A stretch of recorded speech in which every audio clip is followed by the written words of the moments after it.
J'invite maintenant M. Francisco Moreno à rentrer dans la salle du Conseil. Bonsoir, M. Moreno. Bonsoir à tout le monde. Bonne année en retard, mais on ne s'est pas vu avant.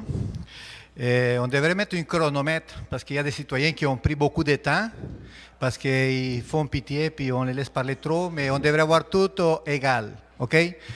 Bon, en passant, on a la web diffusion à la salle grâce à la démocratie puis à quelques centaines de dollars qu'on a mis de mes poches, grâce à M. Daou, à Yves, M. Éric Tremblay. La démocratie a un prix. On a mis la main dans la poche, puis on a mis beaucoup d'heures de travail. Puis je salue les amis de Chambly, de la ville de Chambly, qui sont en train de la main chicane. Puis si on a besoin d'aide, vous pouvez compter sur moi, puis mes amis. Bon, ma question est pour M. Pérez. J'ai vu passer ça comme ça, puis je voudrais qu'il m'explique c'est quoi son idée du Bureau indépendant du budget, BIB. Merci, M. Moreno. En quoi consiste, monsieur? Monsieur le chef de l'opposition. Merci, Madame la Présidente. Bonsoir, Monsieur Moreno. Toujours un plaisir de vous accueillir à l'Hôtel de Ville. D'abord, je vais vous inviter à prendre connaissance de notre motion. Notre motion, on peut vous fournir une copie qui vraiment rentre en détail sur le raisonnement, les attendus, ainsi que les résolus. Mais en gros, ce qu'on décide, ce qu'on aimerait décider, et puis on est en train de faire le débat en ce moment, on a pris la pause de dîner, on va pouvoir continuer après la période des questions des citoyens, pour la création de ce bureau indépendant du budget. Ce qu'il va faire, il y aura un bureau qui va être là, avec une personne attitrée, qui va pouvoir faire des évaluations, des estimations économiques, financières, de façon objective et indépendante. Il va pouvoir les fournir ou bien aux élus, ou bien à l'administration, ou bien même en commission, où très souvent il y a des interrogations et puis des propositions.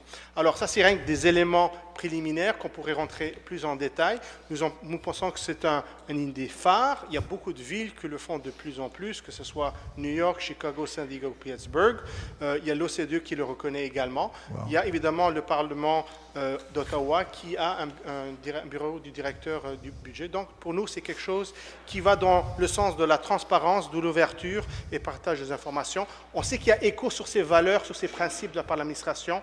On espère qu'elle va pouvoir l'actualiser de façon concrète avec le BIB. Merci. Merci, M. Pérez.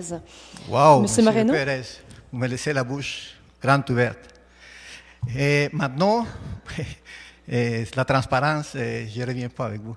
Maintenant, vous pouvez m'expliquer comment est-ce que ça fait que vous étiez au pouvoir pendant plusieurs années avec les temps de Gérard Tremblay, Paul Bon et Denis Coderre. Dans tout ce temps-là, on ne parlait pas autant de transparence, vous ne savez pas autant de bonnes idées. Alors moi, je voudrais savoir, parce que vous parlez de la transparence, où sont rendus les millions que Union Montréal a eu par rapport avec la corruption?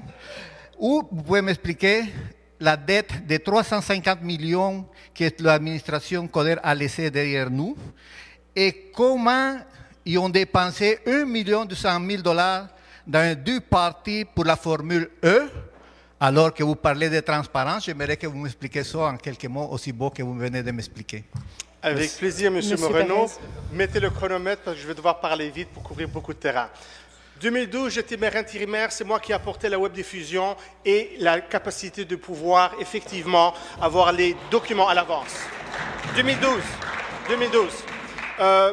Également, pendant mon mandat en tant que membre du comité exécutif, c'est moi qui ai apporté beaucoup d'éléments sur les données ouvertes, que ce soit les contingences, l'utilisation des contingences, sur les estimations, sur la géoréférence des nids de poules. C'est notre administration qui est venue avec la politique de données ouvertes. C'est tout ça qui est venu à quel point et l'argent d'Union Montréal est où? Monsieur Moreno, on va laisser M. La question de transparence sur la Formule E, je pense que c'est une très bonne question.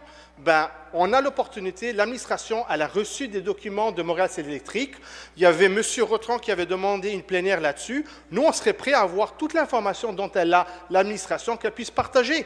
Également, ce serait sympa d'avoir les évaluations pour la ligne rose qu'ils ont refusé de donner parce que ça n'a pas été demandé par la ville. Alors, lorsqu'on veut parler de transparence, ça serait un autre exemple concret à cet égard. Et ce que je comprends bien, ce que vous dites, c'est que c'est une très bonne idée, on aurait dû y réfléchir avant. Ben, c'est jamais trop tard pour bien faire. Ça, c'est vrai. Merci.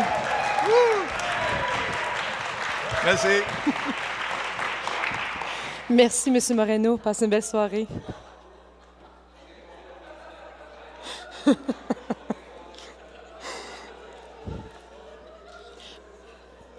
Un petit peu de calme dans la salle du conseil. Je vais